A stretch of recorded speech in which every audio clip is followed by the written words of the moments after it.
இந்த வீடியோவை நான் பாகுபாய்க்கு டெடிகேட் பண்ணுறேன். அதே மாதிரி இவ்வளோ ஹீட்டில் பிரியாணி செய்கிற எல்லாருக்காகவும் நான் டெடிகேட் பண்ணுறேன். ஏன்னா அவங்க வேலை செய்கிற இடம் அவ்வளோ அனலாக இருக்குது.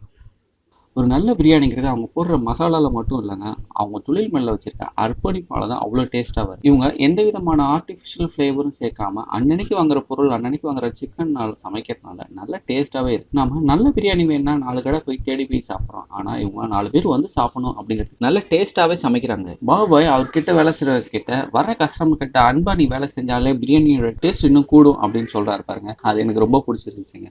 அவர் செய்கிற மட்டன் பிரியாணியாக இருக்கட்டும், சிக்கன் பிரியாணியாக இருக்கட்டும், நெய் குஸ்கா, பீஃப் பிரியாணி, அரேபியன் மந்தியாக இருக்கட்டும், எல்லாம் அப்படி ஒரு நேர்த்தியாக செய்கிறாருங்க. இவர் இந்த மந்தி பிரியாணி மெக்கால போய் கற்றுட்டு வந்துட்டாருங்க. இந்த மந்தி பிரியாணிக்காக மெக்காலேருந்து தனியாக மசாலா வர வச்சு அதை இங்கே அரைச்சி கொடுக்குறதுனால அந்த ரியல் டேஸ்ட் அப்படியே இங்கே வருதுங்க. 140 ரூபாய்க்கு கொடுக்குற அந்த அரேபியன் மந்தி கண்டிப்பாக ஒர்த்து அப்படின்னு நான் சொல்லுவேன். கம்மி லாபம் கிடைச்சாலும் அதில் ஒரு திருப்தி இருக்குது. என்னை நம்பி கஸ்டமர் வந்து சாப்பிட்டு போகிறாங்க பாருங்க, அதான் முக்கியம் அப்படின்னு சொல்கிறார். அதனால தான் இவர் திருச்சியில் குடோன் வச்சு பிரியாணி செய்கிறாரு. நீங்கள் எங்கே நல்ல பிரியாணி சாப்பிட்டாலும் செய்கிறவங்கள உடனே பாராட்டிடுங்க. அதுதான் நீங்கள் அவங்களுக்கு கொடுக்குற பெரிய கிஃப்ட்டே.